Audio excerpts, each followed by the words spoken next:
The 141st Annual General Meeting of the St. Lucia Chamber of Commerce, Industry and Agriculture was held under the theme Resilient, Relevant and Relentless.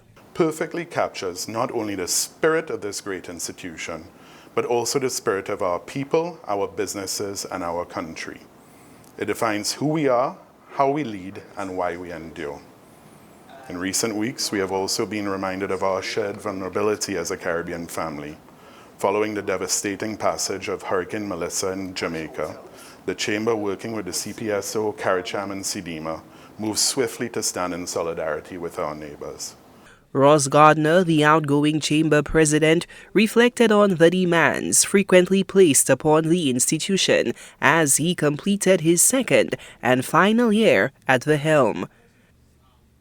The expectations placed upon the chamber by the public, by both sides of the political divide, the media, and especially by the wider business community, including non-members, are enormous, and truth be told, sometimes unrealistic.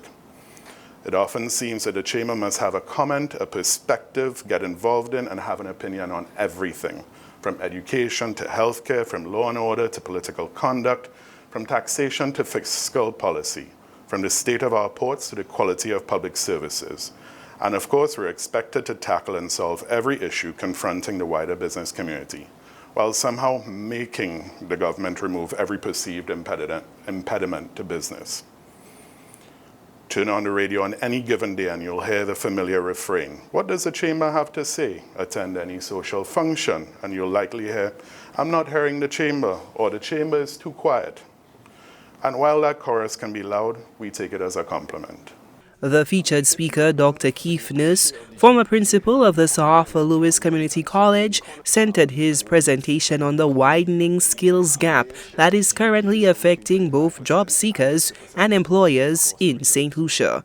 I know today a lot of people are talking about artificial intelligence, but artificial intelligence is no good without human intelligence. In fact, it is really human intelligence that is being deployed in an automated way. And in fact, the demands for human intelligence is now even higher than it was before.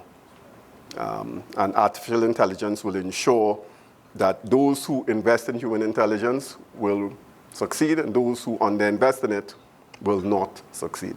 Gardner stressed the critical importance of the chamber remaining impartial and avoiding any action that could be seen as tipping the scales in the political arena. Both political parties have called on the chamber to be more vocal and call out misconduct. Let me be clear, we are not political watchdogs. We are an independent private sector body. When an issue affects business and the business environment, we will speak frankly, respectfully, and strategically, guided by facts and data, not by headlines or political favor. That is our promise to the government and people of St. Lucia.